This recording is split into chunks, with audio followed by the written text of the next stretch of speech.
Bueno, continuando hoy con el estudio del libro de Malaquías, vamos a abrir nuestras Biblias allí en Malaquías, capítulo 2, y vamos a continuar nuestra lectura. Hoy vamos a tratar el tema desde el versículo 10 hasta el versículo 16. Malaquías, capítulo 2, versículos 10 hasta el versículo 16. Bien, la Biblia es un libro actual, es decir, que cuando la Biblia habla es más actual que el diario de mañana o que el diario de hoy. Así que el tema que vamos a tocar hoy, como decía Carlos, está a la luz del día y es lo que prácticamente el mundo está afectado por el tema que vamos a tocar hoy. Vamos a leer solo un versículo y vamos a hacer una introducción para entender de qué se trata. Malaquías capítulo 2, versículo 10. ¿No tenemos todos un mismo Padre? ¿No nos ha creado un mismo Dios? ¿Por qué, pues, nos portamos deslealmente el uno contra el otro, profanando el pacto de nuestros padres? Esto tiene que ver con la nación de Israel.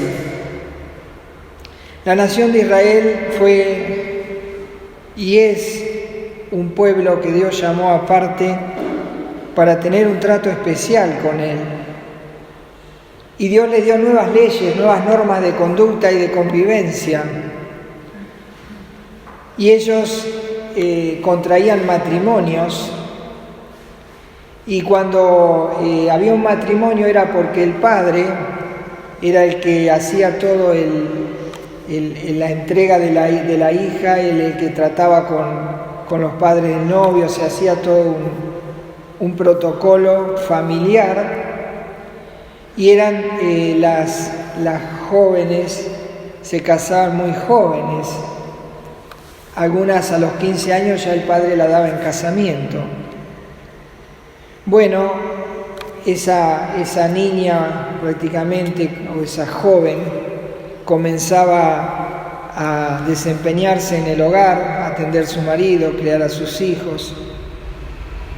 Y el trabajo diario y bueno, las cosas que la iban llevando, y tal vez en el paso del tiempo alguna enfermedad, alguna situación la iba tocando, y entonces también el tema de la vejez.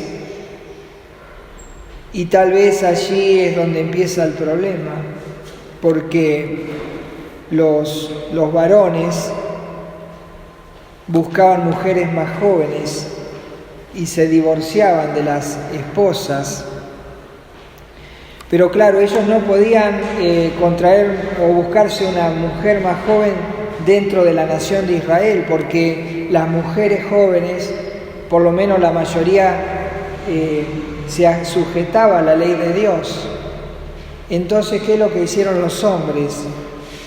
Comenzaron a mirar hacia afuera y a buscar mujeres extranjeras, mujeres jóvenes, tal vez más bellas, y entonces ellas que no les importaba Dios, tenían ídolos, no les importaba la moralidad, no les importaba romper un matrimonio, le daba lo mismo. Y entonces ellos, los israelitas, los varones, comenzaron a divorciarse de sus mujeres, buscar mujeres más jóvenes, extranjeras, y traerlas al seno familiar. Bueno, estas mujeres extranjeras no tenían problema de hacer esto, de romper un hogar, romper un matrimonio. ¿Qué les importaba si no les importaba a Dios? Es más, tenían ídolos y adoraban a otros dioses.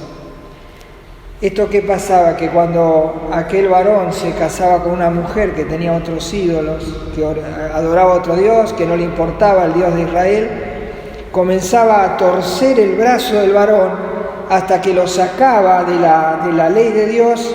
Ya había salido, por supuesto, a establecer esta relación mixta, pero esta mujer lo iba arrancando y lo iba sacando de Dios y terminaba este hombre adorando a los ídolos y deshonrando y humillando el nombre de Dios.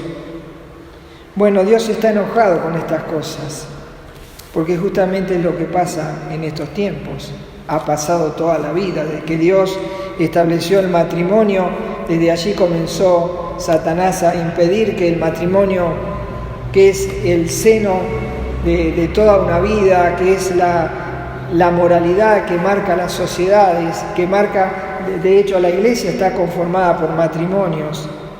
Y entonces al haber estas cosas Dios está realmente indignado. A Dios no le gustan los divorcios, no le gustan las deslealtades entre hombre y mujer. Entonces Dios dice, tanto yo soy el Dios del hombre como el Dios de la mujer, y tanto para uno como para el otro debe regir la misma ley. Deben mirarme a mí cuando hacen estas cosas, tener en cuenta que es a mí a quien me están ofendiendo, sea el varón o sea la mujer que está en estas cuestiones. Pero al hablar del varón que hace estas cosas, también está la mujer que lo hace. Yo voy a dirigir como hace la Biblia al varón, pero en realidad hoy en día pasan las cosas al revés también. Entonces dice lo que le iba a pasar a esta persona que finalmente hacía esta relación mixta. Dice el versículo 11: prevaricó Judá, y en Israel y en Jerusalén se ha cometido abominación, porque Judá ha profanado el santuario de Jehová que él amó, y se casó con hija de Dios extraño. Si pensamos en este hombre, tal vez cuando era joven, cuando se casó, cuando tenía su familia dentro del seno de la iglesia, podemos pensar nosotros. Dice que hay un altar que este hombre amó y amaba a Dios, pero cuando se le volaron los patos comenzó a mirar hacia afuera y se olvidó de Dios y ya no lo ama a Dios. Y entonces dice, se casó con hija de Dios extraño y hizo relación este hombre no solo con las mujeres, sino con los ídolos. Y entonces el problema era que el israelita se encontraba en una situación de que quería adorar a Dios, pero a la vez quería adorar a Satanás y a los demonios. Entonces él venía y estaba en el templo y Dios dice, esto me da asco, esto es una abominación. No podés adorarme a mí, adorar al demonio. Y entonces allí había un repudio, un rechazo de parte de Dios. Y para que entendamos mejor lo que acontece a una persona que siendo creyente se relaciona con un inconverso, tenemos que pensar esto, que el creyente busca a Dios, pero el inconverso no le importa a Dios y busca a los demonios, busca a los ídolos, tiene su propia vida y lo que va a hacer es enfriarle el corazón o torcerlo a adorar a estos ídolos. Y esto lo ha demostrado la historia a través de miles y miles de años. Por eso me gustaría que vayamos al hombre más sabio del mundo. El hombre más sabio del mundo fue Salomón, el hijo de David. Fue el tercer rey de Israel. Y no perdamos Malaquías, dejémoslo marcado y vayamos al libro de primer libro de Reyes. Primer libro de Reyes. En el capítulo 11, primer libro de Reyes, capítulo 11.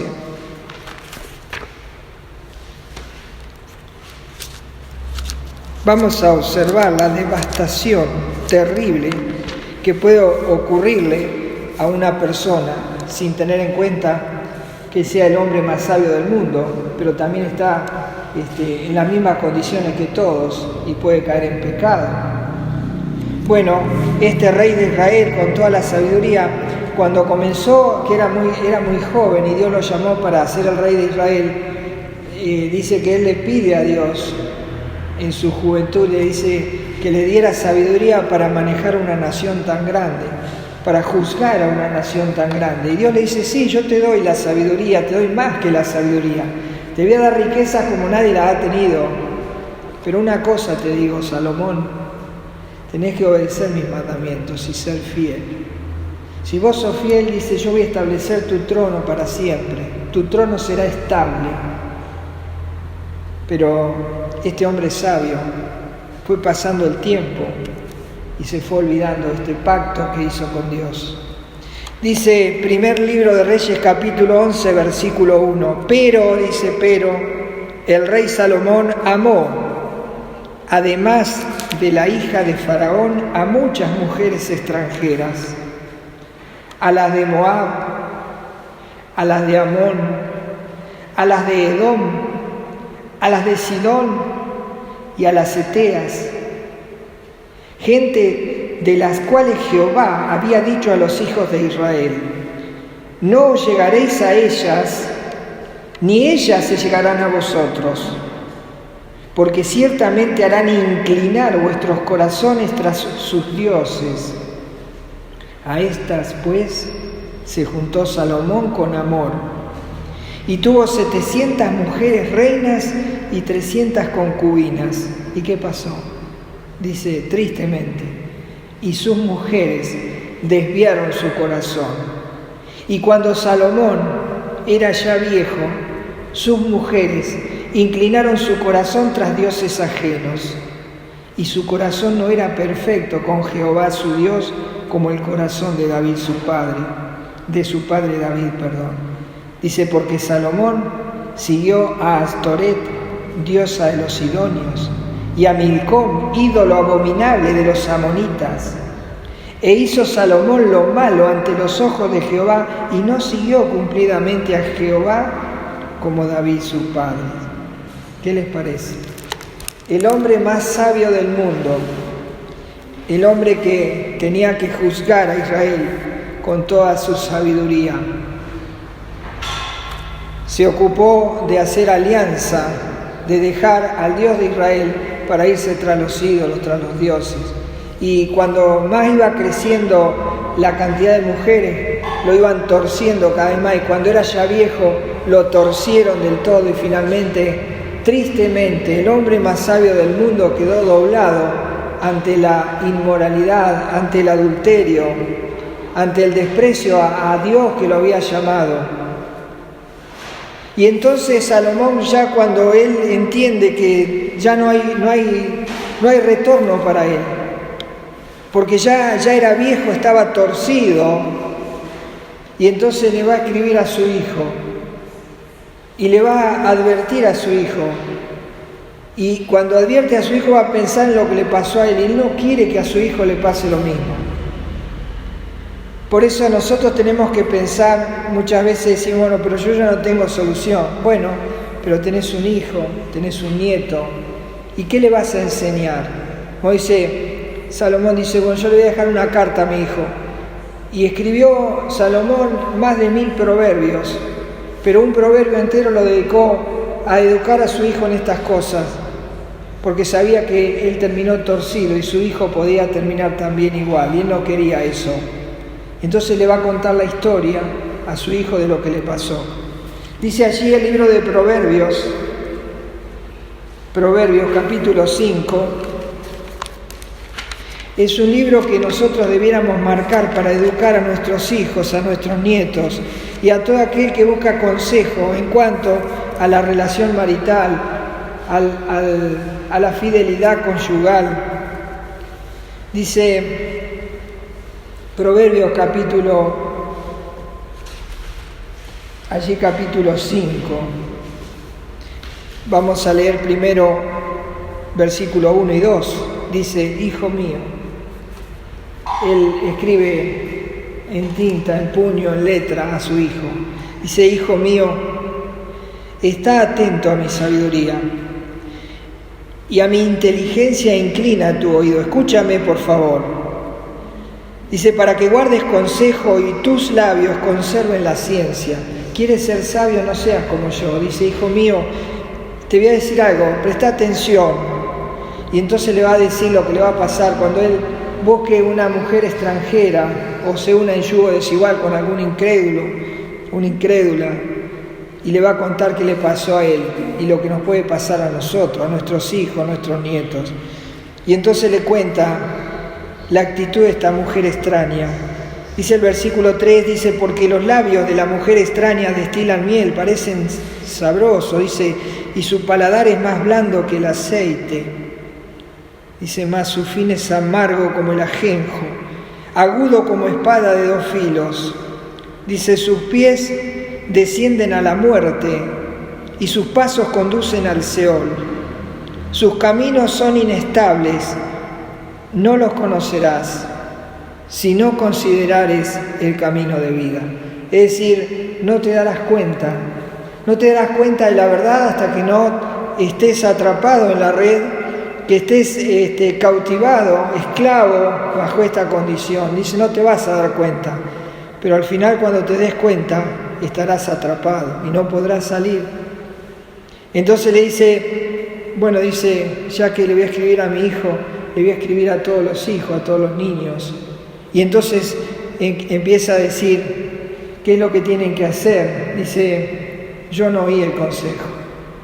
Pero dice el versículo 7, ahora pues, hijos, oídme, y no os apartéis de las razones de mi boca. Escuchen bien, hijos. Dice, aleja de ella tu camino, y no te acerques a la puerta de su casa, para que no des a los extraños tu honor y tus años al cruel. No sea que extraños se sacien de tu fuerza, y tus trabajos estén en casa del extraño, y gimas al final cuando se consuma tu carne y tu cuerpo, y digas, ¿cómo aborrecí el consejo y mi corazón menospreció la reprensión? No oí la voz de los que me instruían, y a los que me enseñaban no incliné mi oído. Casi en todo mal he estado en medio de la sociedad y de la congregación. Casi en todo mal he estado en medio de la sociedad y de la congregación. ¿Qué quiere decir esto? Que cuando un creyente cae en estas cuestiones, la sociedad es afectada, la familia es afectada primero, la sociedad después y la congregación también es afectada. Dice, yo deshonré a mi nación. Yo que tenía que guiarlos, escribí no sé tantos proverbios, pero deshonré a mi nación, deshonré a mi padre David, deshonré a la nación, deshonré al pueblo, deshonré a la sociedad. Porque él va a decir, ¿quién es realmente la mujer de la juventud? Aquella con la cual estableció ese pacto, y que si él se hubiera mantenido en ese pacto, hubiera estado protegido y hubiera sido feliz en esa relación. Y entonces empieza a decir cómo es la relación esa. Y entonces dice el versículo 15, bebe el agua de tu misma cisterna y los raudales de tu propio pozo. Se derramarán tus fuentes por las calles y tus corrientes de agua por las plazas. Serán para ti solo y no para los extraños contigo. Sea bendito tu manantial y alégrate con la mujer de tu juventud. Como sierva amada y graciosa gacela, sus caricias te satisfagan en todo tiempo, y en su amor recréate siempre, en todo tiempo. Cuando hacemos el pacto de alianza, decimos, seguir ese camino en el dolor, en la enfermedad, en la aflicción, en todo tiempo. Pero cuando fallamos a este pacto, nuestra vida queda doblada y al final del camino terminamos destruidos. Ahora viene un castigo, porque Dios, que es justo, castiga al pecador y tiene que haber un castigo. Entonces dice, versículo 20, ¿por qué, hijo mío, andarás ciego con la mujer ajena y abrazarás el seno de la extraña? Porque los caminos del hombre están ante los ojos de Jehová, y Él considera todas sus veredas. Prenderán al impío sus propias iniquidades, y retenido será con las cuerdas de su pecado. Él morirá por falta de corrección y errará por lo inmenso de su locura. Qué increíble. El problema era que Dios estaba enojado, como decía Malaquías, capítulo 2, versículo 11. Prevaricó Judá y en Israel y en Jerusalén se ha cometido abominación, porque Judá ha profanado el santuario de Jehová que él amó y se casó con hija de Dios extraño. Qué impresionante. Y bueno, ahora viene el juicio. Dice versículo 12, Malaquías 2:12, Jehová cortará de las tiendas de Jacob al hombre que hiciere esto, al que vela y al que responde, y al que ofrece ofrenda a Jehová de los ejércitos. Dios dice que los israelitas venían en estas condiciones y querían ofrecerle ofrenda a Dios. Y cuando llegaban al templo y se paraban en la puerta de Dios, le dice: no entre acá, andate, no te quiero, yo no quiero que traigas esa ofrenda sucia delante de mí, tírala afuera, llévasela a los dioses a los cuales te has unido. Dice: aléjate de acá, no quiero esa ofrenda. Y el versículo 13 dice: y esta otra vez haréis cubrir el altar de Jehová de lágrimas, de llanto y de clamor, así que no miraré más la ofrenda para aceptarla con gusto de vuestras manos.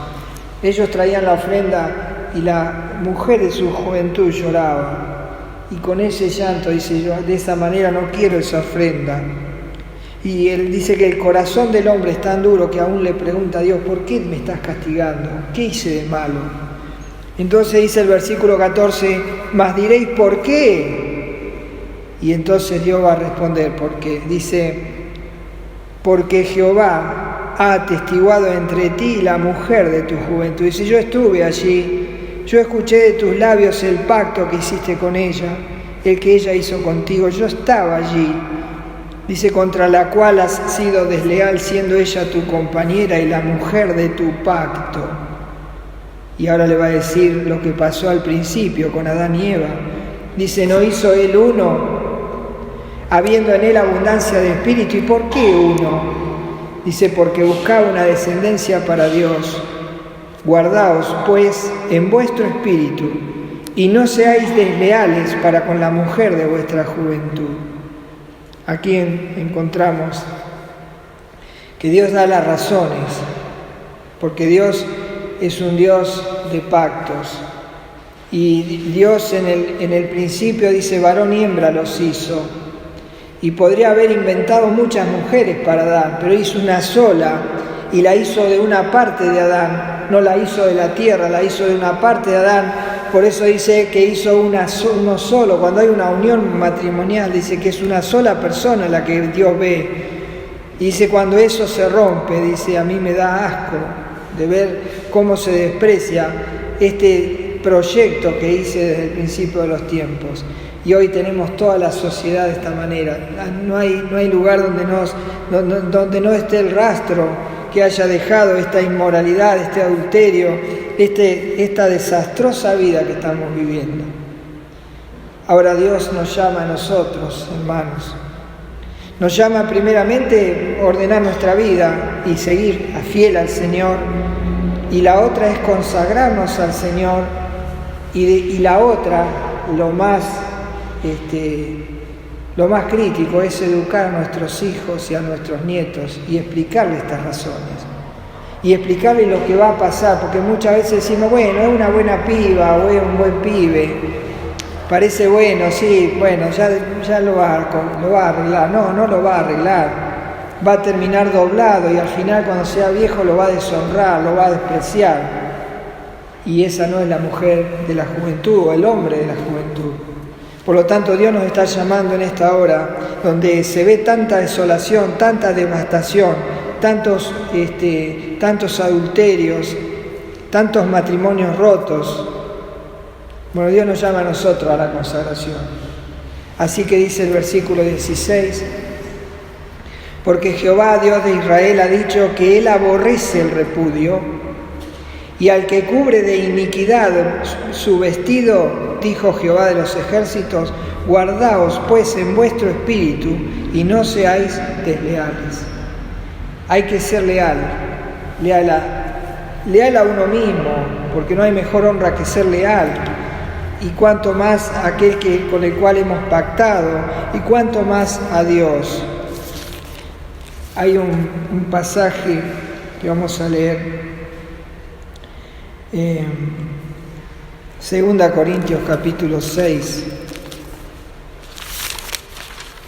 el último pasaje que vamos a leer, como una advertencia que sella toda unión ilícita que pudiese uno pensar hacer. Tenemos que pensar dónde vamos a terminar primero, porque al principio va todo lindo, pero cuando empiezan las enfermedades, empiezan la economía a trabajar, cuando empiezan las distintas situaciones de carácter, es allí donde empieza todo a derrumbarse y finalmente termina en la nada. Pero si somos leales al pacto, eso perdurará en el tiempo y Dios honrará esa unión. Dice 2 Corintios 6:14, no os unáis en yugo desigual con los incrédulos, porque ¿qué compañerismo tiene la justicia con la injusticia? ¿Y qué comunión la luz con las tinieblas? Ese pasaje debiéramos colgarlo en nuestra vida a la hora de hacer una unión, a la hora de aconsejar. Tenemos mucho trabajo, hermanos, mucha tarea por delante, ordenar nuestras vidas y guiar a aquellos que emprenderán su camino, para que al final digan, el consejo de mi padre o el consejo de mi madre me mantiene derecho. Pero cuando digamos como Salomón, digo, no oí, no, ¿cómo no oí? Y está doblado, porque dice que las mujeres lo torcieron tanto que quedó doblado. Entonces, ¿qué vida queremos para nuestros hijos? ¿Que terminen doblados? ¿Que terminen postrados ante esta situación terrible que está aconteciendo en el mundo? ¿O queremos que terminen de pie y que ellos sean ejemplos para que otros puedan imitar? Así que tenemos un gran compromiso. Dios está enojado, Dios está muy enojado, pero nos manda, nos lleva y nos llama a la consagración a Él. Es la única manera de terminar derechos en esta vida. Que el Señor bendiga su palabra. Vamos a orar para que el Señor nos ayude tanto a ordenar nuestra vida como a aconsejar a aquellos que Dios nos ha puesto a nuestro alcance para poder cambiarles el rumbo de una perdición y de una devastación en su vida. Podemos cambiar esa historia. Oramos. Señor, gracias, porque al abrir tu libro nos damos cuenta que este es el diario de hoy. Esta es la palabra que es común: divorcio, separación, pleitos, contiendas. Señor, estamos frente a un mundo que ya no da más, en el cual aún en el mundo cristiano se está viviendo y ha entrado en las iglesias a nivel mundial todas estas devastaciones terribles que producen la infidelidad, la falta de lealtad, el adorar a otros dioses más que adorarte a ti. Y todavía pretendemos que tú aceptes nuestra ofrenda. Señor, ayúdanos a ordenar nuestros caminos, a ser sabios y escuchar el consejo y la instrucción, aunque por ahí nos duela o nos cueste corregir, pero ayúdanos, Señor, a ser fieles, leales y honrar tu nombre. Gracias, Señor, por tu palabra. Gracias por lo que hoy hemos podido ver. Oramos a ti en el nombre del Señor Jesús. Amén. Oh, qué amor incomparable, Jesucristo nos mostró cuando su preciosa sangre por nosotros derramó. De su amor, ¿quién no recuerda? ¿Quién no le adorará?